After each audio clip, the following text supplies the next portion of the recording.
हाय बच्चों, सभी को गुड मॉर्निंग।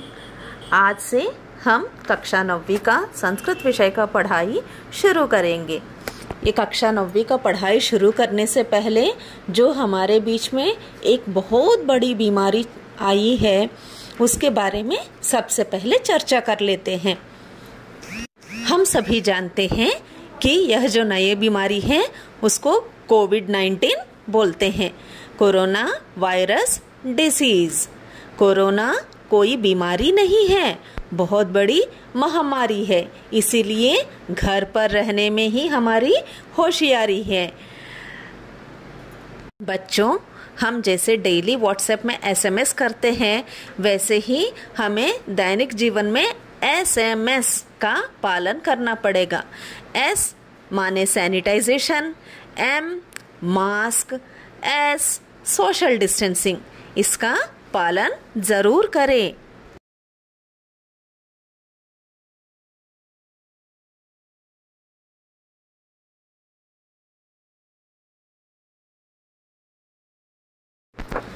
हमारा संस्कृत विषय का पढ़ाई में सबसे महत्वपूर्ण भाग है व्याकरण खंड, और इस व्याकरण खंड का पहला अध्याय है वर्णमाला। वर्ण माने अक्षर, माला माने हार, अक्षरों का हार, जिससे सभी शब्द वाक्यों की उत्पत्ति होती है। तो आइए आज हम जानते हैं वर्णों के बारे में।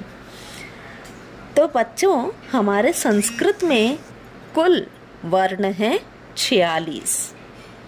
उन वर्णों को स्वर और व्यंजन दो भागों में बांटा गया है।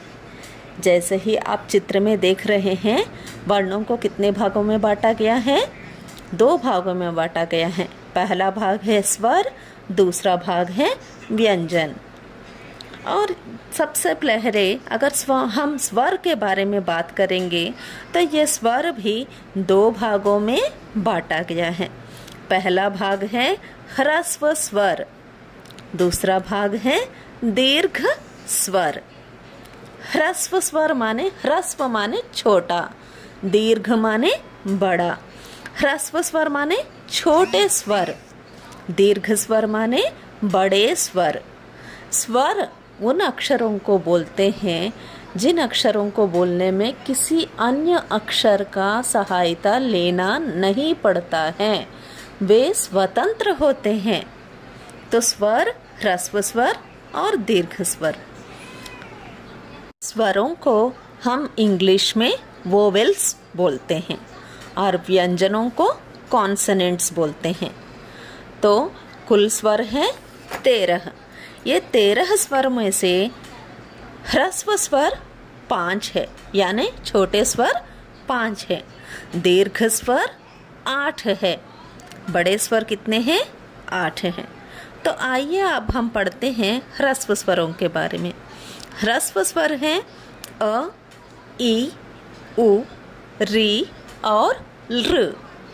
अ छोटी आ, बड़ी छोटा ई, छोटा उ, री और ऋ, ये 5 स्वर जो है ये ह्रस्व स्वर हैं। इन्हीं की बड़ी मात्राएं जो है आ, ई, उ, री, ए, आई, ओ, औ, ये 8 स्वर जो हैं ये दीर्घ स्वर हैं। अब स्वर की पंक्ति में अंतिम जो 2 अक्षर बचे हैं वो है अंग और दूसरा है अह। अंग अनुस्वार कहलाता है, अह विसर्ग कहलाता है। तो बच्चों, आप सभी को स्पष्ट हुआ? अ,